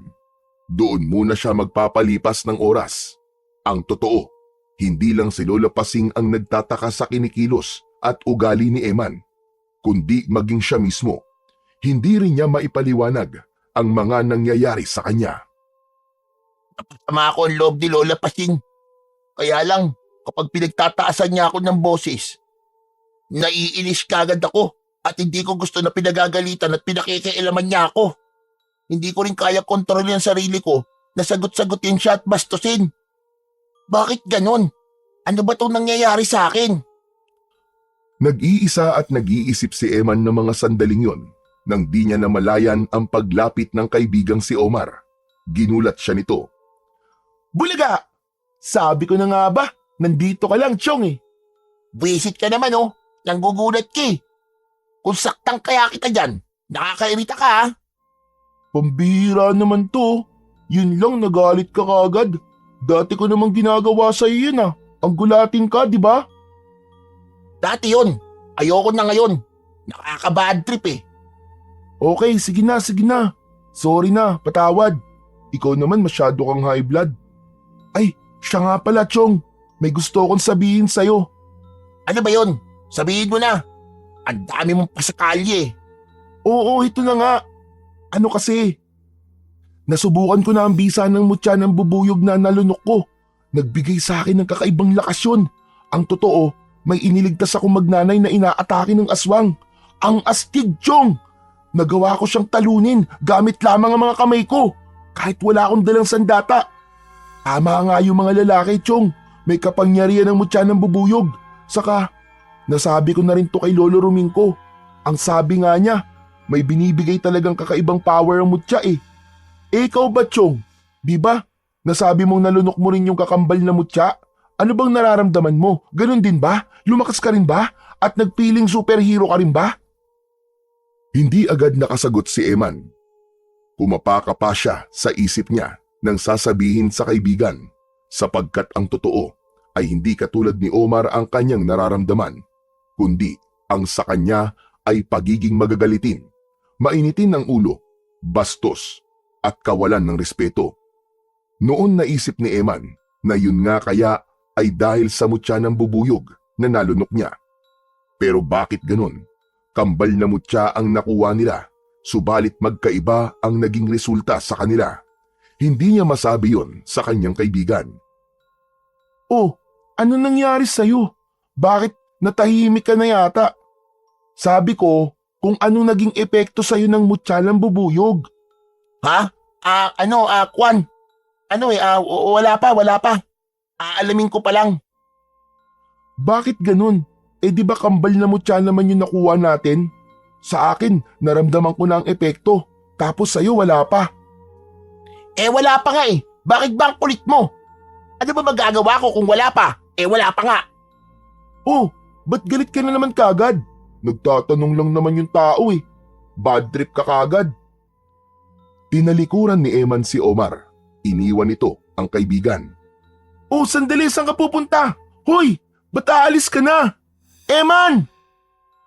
Hala, ano nangyari sa isang yun? Nagsuplado na. Hindi na ako pinansin. Para namang may regla si Eman. Ang daling uminit ng ulo.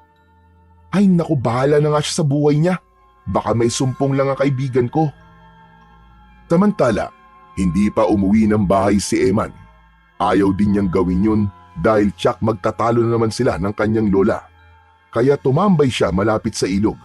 Na bad trip din siya sa kaibigang si Omar dahil sa mga pagtatanong nito. Kaya lang, kapag nag-iisa na si Eman, sa kanya naiisip na mali siya. Masyado nga nagiging mainitin ang ulo ko ngayon. Kaya lang hindi ko talaga mapigilan. Dahil nga siguro sa mutya ng bubuyog na nalunok ko. Pero bakit ganun? Magkaiba ang epekto sa aming dalawa. Magaganda mga sinasabi ni Omar tungkol sa mga nangyari at nararamdaman niya. Pero sa akin, puro pangit at masasama. Nasa gitna ng pag-iisip si Eman nang biglang may tumakip sa kanyang muka at may naamoy itong nakakahilo na naging dahilan upang mawalan siya ng malay. Binuhat siya ng nilalang na yon. Samantala, labis nang nag-aalala si Lola Pasing sa hindi pag-uwi ng apong si Eman. Kahit naiinis siya sa apo dahil sa kawalan nito ng respeto at pagsagot-sagot sa kanya, ay hindi pa rin niya matiis na pabayaan ito. Kaya nagtungo siya sa bahay ni Lolo Ruming upang ipagtanong si Eman dahil alam niyang si Omar ang matalik na kaibigan nito at madalas nakasama. Hoy, bastos na matanda! Pauwiin niyo ang apo ko! Huwag mong konsintihin! Hoy, Ruming! Pauwiin niyo ang apo ko! Aba, ano ba sinasabi mo, Pasing? Saka ba't kung magsalita ka parang sigurado ka na narito ang iyong apo?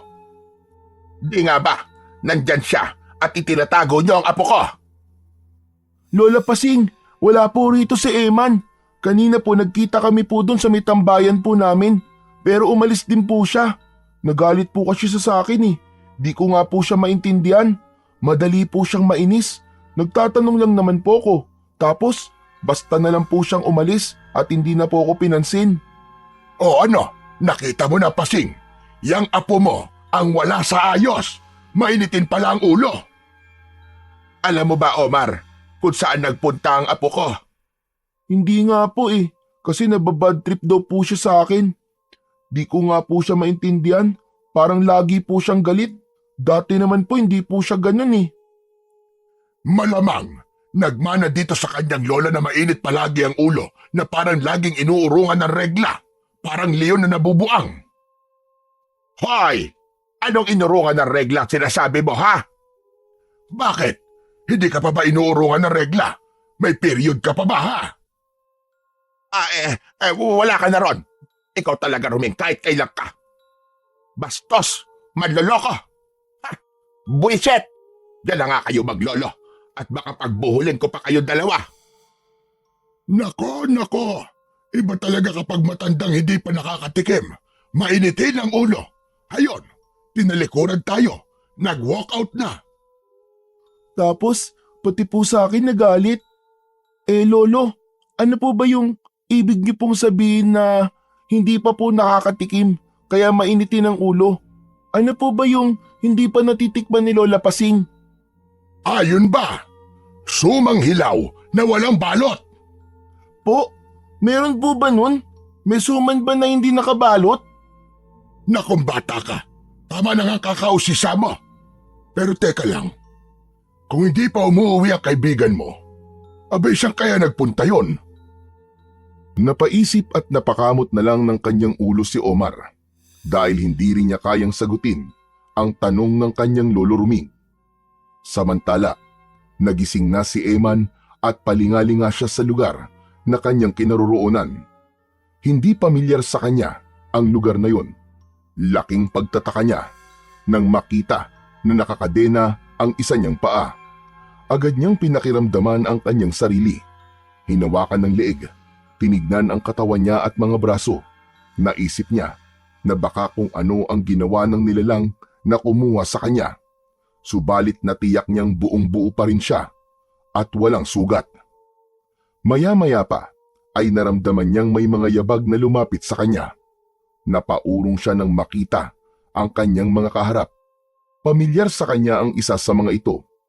Nakita na nila yon ng kanyang kaibigang si Omar. Namumukhaan kita. Ikaw yung... Oo, ako nga yun, bata.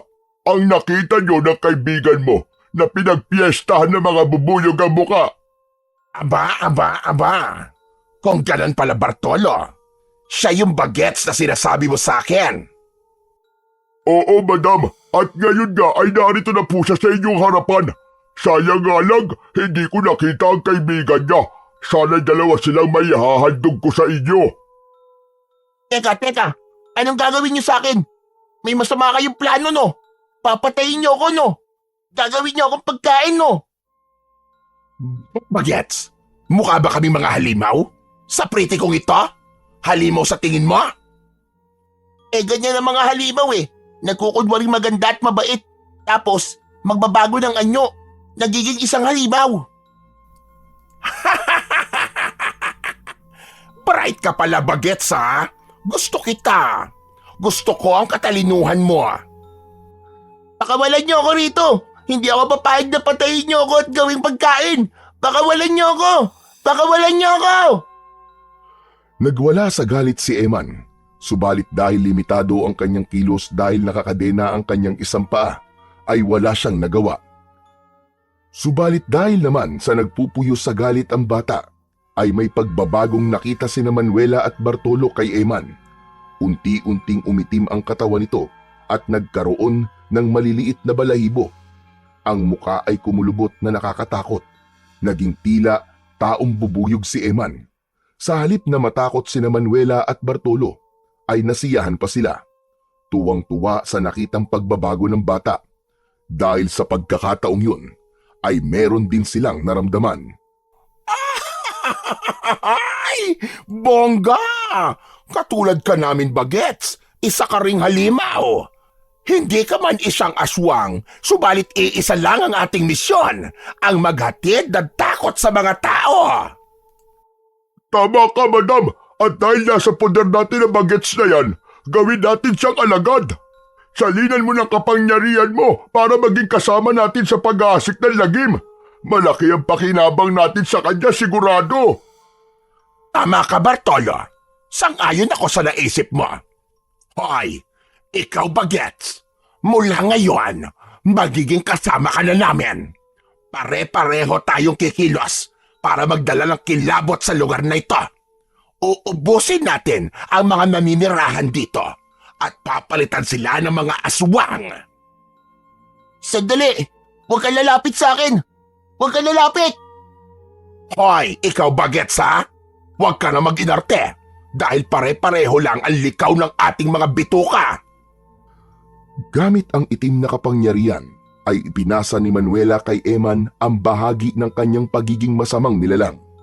Walang nagawa si Eman kundi ang tanggapin yon, lalo na't mas malakas ang tawag ng kasamaan sa kanyang katawan dahil sa mutyang nalunok niya na nagbigay ng negatibong pagbabago sa kanyang pagkatao. Sadyang hindi maganda ang idinulot ng mutya na nakuha ni Eman. Kung ang kay Omar ay kabutihan ang dulot nito, sa kanya ay kasamaan. Ipinagtanong-tanong pa rin ni Lola Pasing ang tungkol sa kanyang apo. Subalit isa man sa kanyang mga nakakausap ay walang masabi sa kinaroroonan ni Eman. Kaya labis na kalungkutan ang nararamdaman ng matandang babae. Kahit kasi pasaway ang kanyang apo, ay hindi pa rin niya hahangarin na may masamang mangyari dito.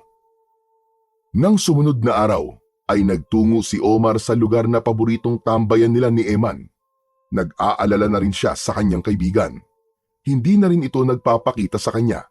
Naisip niya na baka nagtatampo lang dahil hindi maganda ang nangyari nang huli nilang pagkikita. Habang nakaupo si Omar sa isang nakatumbang puno, ay naramdaman niyang may yabag na paparating mula sa kanyang likuran. Nilingon niya yon, napangiti siya ng malaki nang makita ang kaibigan niyang si Eman. Yun! Sabi ko na nga ba darating ka, Chong eh. Subalit ang ngiti niya ay hindi ginantihan ni Eman. Seryoso ang mukha nito, kaya napakunot ang noo ni Omar na may pagtataka. Ganun pa man, lumapit si Omar sa kaibigan. Akma niyang aakbayan ito nang biglang hinila ni Eman ang kanyang kamay at pinilipit yun. Aray, aray! Aray, nasasaktan ako! Eman, ano ba? Buong lakas na napaikot ni Eman sa ere si Omar at malakas na bumagsak sa lupa. Hindi makapaniwala si Omar sa ginawa sa kanya ng itinuturing niya na matalik na kaibigan. Ano ba nangyayari sa'yo, Eman? Bakit ka ba nananakit? Wala kang pakialam! Bigla nitong sinakal si Omar. Nasa mukha ni Eman ang galit at nakakatakot na reaksyon na tila nasasapian ng masamang espiritu. Bitiwan mo ang leg ko! Eman, hindi ako makahinga! Bitiwan mo ang leg ko! Nasaktan si Omar kaya wala siyang ibang dapat gawin kundi ang iligtas ang kanyang sarili. Hinawakan din niya sa leeg si Eman, mas malakas, mas matindi. O ano? Akala mo ikaw lang ang marunong manakala? Heto! Nasaktan si Eman, kinapos sa paghinga, hanggang sa magpangbuno ang dalawang bata. Makikita na tila wala sa sariling katinuan si Eman. Ang tanging nais nito ng pagkakataong yun ay gawan ng masama si Omar, ang saktan ito at patayin. Nasa ganong sitwasyon ang dalawang bata na nagpapangbuno nang biglang dumating si Lola Pasing. Diyos ko! Ano ginagawa niyong dalawa kayo? Maghiwalay kayo! Huwag kayo magpatayan! Subalit tila walang naririnig ang dalawang bata. Halos magkapareho ang lakas na taglay nila, kaya walang isa man ang magpapatalo. Kumuha ng kaputol na sanga ng kahoy ang matandang babae at inihataw niya yon sa dalawang bata. Unang bumitiw si Eman. Lumuwag ang pagkakahawak nito sa kaibigan at sumunod na rin si Omar. Subalit agad itong umalis at tumakbo papalayo. Apo! Saan ka pupunta? Bumalik ka rito, Apo! Malayo na po siya, Lola Pasing. Bakit siya tumakbo? At saka parang hindi niya ako nakikilala. Ako rin nga po, Lola Pasing. Bigla na lang po siyang dumating dito at sinakal ako. Parang gusto po niya akong patayin. Ano ba talaga nangyayari sa apo ko? Hindi ko rin po alam. Parang wala po siya sa kanyang sarili. Nagbalik si Eman sa lugar ni Manuela. Ganap nang nabago ng kapangyarihan nito ang isipan ng bata. Ginamit nila ito para sa kanilang masamang plano. Binigo mo ako, Bagets! Nangako ka na magdadala ka ng regalo para sa akin. Babawi na lang po ako, madam. Pagbigyan niyo na po muna siya, madam. Baka naninibago lamang. Ayoko lang na pinapaasa ako, Bartolo. Kilala mo ako. Masama akong magalit. Huwag ka mag-alala. Sa susunod na lakad ni Bagets, sasamahan ko siya, madam. Hindi lang ikaw ang sasama, kundi ako rin. Matagal-tagal na rin kasi ako nagpapahinga at kailangan magamit ko na uli ang aking mga pangil at matotoles na kuko. Tama kayo, madam. Iba pa rin yung kayo mismo mag-aasik ng lagim at hahanting ng inyong magiging pagkain. Mas masarap kumain na kayo ang nagpakahirap at hindi nyo iaasa sa inyong mga alagad. Alam ko yon, Bartolo. Kaya wag mo kong lecturan. Punyeta ka. Hindi kita teacher. Pasensya na po, madam. Nagpapaliwanag lang. Sige na. Magpahinga na kayo ni Bagets. Dahil bukas na bukas, magkakasama na tayong lalabas. Magbabanding tayo sa pag-aasik ng lagim sa baryong ito. Samantala, sa bahay ni na Omar at Lolo Ruming ay naikwento ng bata ang tungkol sa nangyaring inkwentro sa kanila ng kaibigan niyang si Eman. Ano ka mo, apo? Gusto kang patayin ng kaibigan mo? Opo, Lolo. Hindi po talaga ako makapaniwala na nagawa po yun ni Eman sa akin. Kaya ibang Eman po yung nakalabang kong yun. Anong ibang Eman ang tinutukoy mo? Wala po siya sa kanyang tamang pag-iisip, Lolo. Maaari po may kumukontrol at nag-uutos sa kanya para gumawa po ng masama. At posibleng may kinalaman nga po yun sa nalunok niyang kakambal na mutya ng nalunok ko rin. Nagagamit ng kasamaan ng kaibigan mo, ibig sabihin.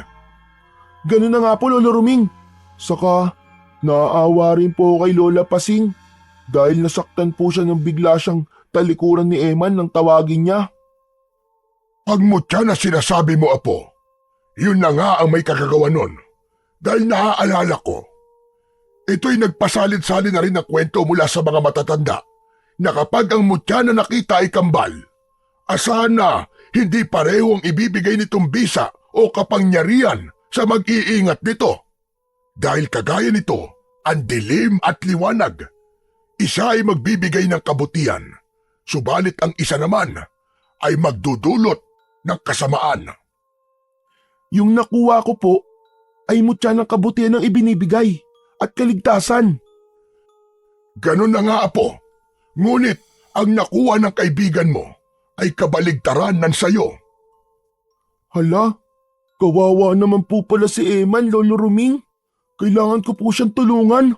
Baka kasi kapahamak niya kung mananatili sa kanyang mutya, lalo na't gagamitin siya para maging masama. Tama ka, apo. Ngayong kahigit na kailangan ni Eman. Samantala, sa kabilang dako ay naghahanda na sina Manuela at Bartolo upang lumabas para sa kanilang planong magasik ng kasamaan at kaguluhan sa baryo Balimbing. Pinuntahan ni Bartolo ang kinaroroonan ni Eman. Aba, wala siya rito! Nawawala si Bagets! Agad nagbalik si Bartolo sa kanyang Madam Manuela. Bakit, Bartolo? Anong nangyari? Madam, nawawala po si Bagets. Mukhang umalis po siya. Wala kang dapat ikabahala, Bartolo. Yun lang natataranta ka na? Madam, baka tumakas po siya eh. Tonto, humina na naman ang kokote mo. Hindi siya tatakas. Alamang, nainip lang yon at hindi na tayo hinintay. Baka nakakalimutan mo, nasa ilalim na siya ng aking powers. Kaya kontrolado ko na si Bagets, no? Hindi siya tatakas gaya ng sinasabi mo, hunghang. Madali ko siyang nakontrol dahil naramdaman ko ang kasamaan ng espiritu na bumabalot sa kanya. Ibig sabihin, kakampi natin siya. Sorry madam. Nag-aalala lang kasi ako. Walang magagawa ang pag-aalala mo. Sige na, gora na tayo. Malamang, makikita din natin siya. Baka nga may magandang balita na siya. At marami na siyang naging biktima. Marami nang tinakot at pinatay ng mga taga rito sa baryo. Sa kabilang dako, hindi na napanatag si Lola Pasing dahil sa mga nangyayari. Hindi pa rin niya makalimutan ang malaking pagbabago ng ugali ni Eman. Ngayon niya napagtanto na may kakaibang nangyayari sa kanyang apo. Lalo na't maging ang matalik na kaibigan ay nais ng gawan ng masama. Minsan pa'y lumabas ng bahay si Lola Pasing. Kailangan makita niya muli si Eman. Hindi naman siya nabigo dahil sa pagpunta niya sa lugar na madalas na pinupuntahan ng kanyang apo ay nakita niya ito roon. Eman na po, salamat at nagkita tayo uli. Kailangan tayo mag-usap. Ano ba nangyayari sa iyo, apo? Nandito ang lola. Makikinig ako sa iyo. Alam kong may mabigat kang problemang dinadala, apo. Hindi nagsasalita si Eman, kundi nakatingin lang ito sa matandang babae. Ang pangkaraniwang tingin ni Eman ay napalitan ng mabalasik na tingin. Nagsalubong ang kilay at gumalaw-galaw ang tenga. Naging mabangis ang itsura ni Eman. Hindi pa rin nagsasalita, kundi atungal ang maririnig. Tila mabangis na hayop na sinunggaban si Lola Pasing. Sinakal ang leeg nito. Apo! Eman, apo! Huwag mo akong sakalin! Maawa ka! Bakit mo ito ginagawa sa akin, apo? Tila walang naririnig ang batang nanlilisik ang mga mata na tila nag-aapoy. Habang nagaganap ang ganoon, ay dumating bigla si Omar na nagtungo rin sa lugar na yon. Eman! Eman, Chong! Anong ginagawa mo sa lola mo? Ano ka ba? Maawa ka sa kanya! Huwag mo siya saktan, Chong! Matalim na tumingin si Eman kay Omar. Nanlilisik ang mga mata. Binitiwan nito si Lola Pasing at nilipat ang atensyon sa kaibigang si Omar. Umatake si Eman at sinunggaban si Omar. Nanlaban ito. Hindi rin pangkaraniwan ang lakas ng bata. Habang inaatake ni Eman ang kaibigan, ay nagbago ang anyo nito. Nagbago ang kulay ng balat. Nangitim na tinubuan ng maliliit na balahibo. Nakakakilabot ang anyo, nakagaya ng sa isang bubuyog. Nagpambuno ang dalawa. Gumulong-gulong sila sa lupa. Man, may kumokontrol nga sa'yo. Hindi na ikaw ang kaibigan ko. Bitiwan mo ko. Hindi ka magtatagumpay. Matindi ang naging pag-aaway ng dalawa dahil alam ni Omar na nasa panig siya ng kabutihan at para sa kaligtasan ang mutyang taglay niya. Hindi siya dapat magpatalo sa lakas na kumukontrol kay Eman na galing sa kasamaan. Hindi ako magpapatalo sa'yo! Ginawa ni Omar ang buong makakaya niya hanggang sa nahigitan niya ang lakas ni Eman. Isang malakas na suntok ang pinakawalan niya. Inindayon ng bata na naging bubuyog. Isa pang suntok ang ibinigay ni Omar. Humandusay sa lupa ang kalaban. Mabilis ang panghihina. Gusto sana ni Omar na ibigay na ang katapusan sa kaaway na nasa kanyang harap. Kaya lang, naisip niyang yun nga pala ang kanyang matalik na kaibigan na si Eman. Samantala, ang labanang yun ay napanood pala ni Manuela at Bartolo na naroroon na rin sa lugar. Hindi sila papayag na magapi si Eman, lalo na't pakikinabangan nila ito, kaya nagbago ng anyo sina Manuela at Bartolo. Naging mga aswang sila. Hinarap nila si Omar. Isang kagaya ng banya ang kaya mo! Kami ang harapin mo! Come to me! Para makita mo ang hinahanap mo, Bagito! Mga aswang, kayo siguro ang dahilan kung bakit naging tuluyang masama ang kaibigan ko. Mga demonyo kayo! Well, mahalaga pa ba yon? Madam, ako na ang bahala sa batang to. Kayang-kaya ko yan. Isang kagat, isang sakmal ko lang dyan. Tigok na kagad yan. Sige, patunayan mo ang tapang at kakayahan mo, Bartolo. Biglang sinugod at inatake ni Bartolo si Omar. Hindi naman nakontento si Eman na nanonood lang, kaya tinulungan nito si Bartolo. Habang si Manuela naman ay mas piniling panoorin na lamang ang mga nangyayari. Subalit nakakondisyon ang utak ni Omar na mas malakas siya kumpara sa mga halimaw na kaharap niya. Kaya higit niyang pinagbuti ang pagharap sa mga ito. Pinagtuunan niya ng pansin si Bartolo. Uunahin niyang harapin ito. Kasabay ng pag-atungal ni Bartolo na nasa anyo ng isang aswang, ay ginagamit ang matutulis na kuko upang ibaon sa katawan ni Omar. Subalit mabilis na nakakaiwas ang bata. Hanggang sa makakita ng pagkakataon si Omar, pinaikot-ikot niya ang kanyang braso at buong lakas na pinalipad ang kamao patungo sa pagitan ng mga mata ni Bartolo. Nayanig ito at tumimbuang. Nakita yun ni Eman na ibig gantihan si Omar. Subalit may nakahanda ng plano si Omar kung ano ang dapat niyang gawin sa kanyang matalik na kaibigan. Habang pasugod si Eman sa kanya, ay pinakawalan ni Omar ang isang malakas na tadyak na pinatama sa tiyan ng kanyang kaibigan. Ya! Sa lakas ng pagkakasipa ni Omar kay Eman, ay muntik nang lumipad ito. Kasabay ng malakas na sipa ay may lumabas mula sa bibig ni Eman. Nakita yun ni Omar at agad niyang sinalo. Tagumpay ang kanyang plano. Nagawa niyang palabasin mula sa tiyan ng kaibigan niyang si Eman ang kakambal na mutya na nalunok ng kanyang kaibigan. Sa pagkakaluwa ni Eman sa mutya ay lupaypay na tumimbuang ito. Hinang-hina na tila nagulat at nagtataka sa mga nangyayari. Nagbalik na rin ito sa dating itsura. Agad namang dinaluhan ni Lola Pasing ang apo nang makitang bumalik na ito sa dating anyo. Eman, apo! Eman! Diyos ko, salamat! Salamat sa Diyos at nagbalik ka na sa dati mong itsura, apo! Ang mga pangyayari ay buong-buong nasaksihan ni Manuela na siya ngayong puntiryan ni Omar. Inihanda naman ni Manuela ang sarili upang harapin ang bata. Well! Akala mo ba'y nasisindak ako sa iyo, Bagito? Hindi pa isinisilang ang makakapagpabagsak sa akin. Ako ang aswang na papatay sa iyo! Yun ang akala mo! Ako magpapabagsak sa'yo!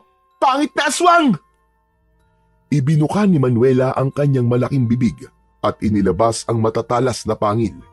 Inihanda rin niya ang kanyang kamay na may matutulis at mahahabang kuko upang harapin si Omar. Tumatakbong pasugod ang bawat isa sa kanila para sa isang matinding laban. Mabilis ang bawat kalmot ni Manuela. Nagagawang sabayan yun ni Omar. Naiiwasan niya ang bawat sugod ni Manuela. Subalit nagbalik na ang lakas ni Bartolo at biglang tumayo ito upang tulungan ang kanyang amo na si Manuela.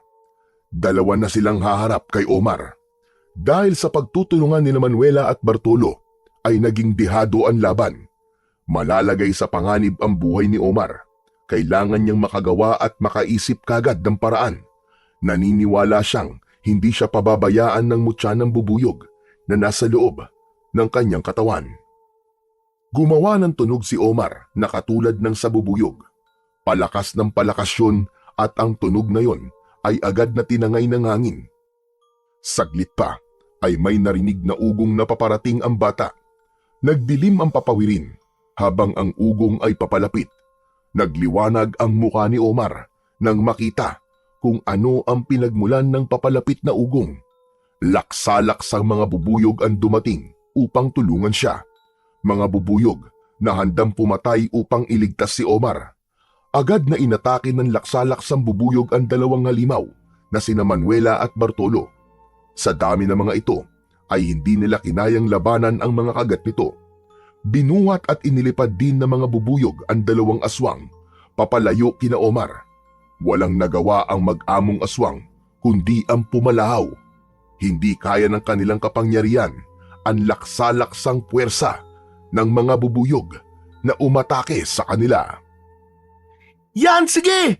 Ilipad niyo ang mga masasamang yan, mga kaibigang bubuyog! Ihulog niyo sila sa bunganga ng bulkan! upang doon na sila kainin ng nag-aapoy na putik. Sinunod na mga bubuyog ang utos ni Omar. Tinangay ng mga insekto ang dalawa at inihulog nga sa bunganga ng bulkan na kanilang naging pagwawakas. Dahil nawala na ang mutya sa katawan ni Eman, ay nagbalik na ito sa dating ugali. Kaya gano'n na lamang ang pasasalamat ni Lola Pasing. Pinulot ni Omar ang iniluwa ni Eman na mutya at binasag ito upang hindi na magamit pa sa kasamaan. Ang kakambal na mutya naman ay namalagi sa katawan ni Omar at mananatili ito doon upang gawin ang kanyang tungkulin. Natulungan ang mga tao at iligtas ang mga nilalang na inaalipin ng kapangyarihan ng kadiliman. Sa ating buhay ay laging may dalawang muka. Merong kabutihan at meron ding kasamaan. Huwag nating kalilimutan na sa mundong ito, ang kabutihan ang dapat laging nangingibabaw. Kaya ang maging mabuti ang ating piliin upang maging maayos at dalisay.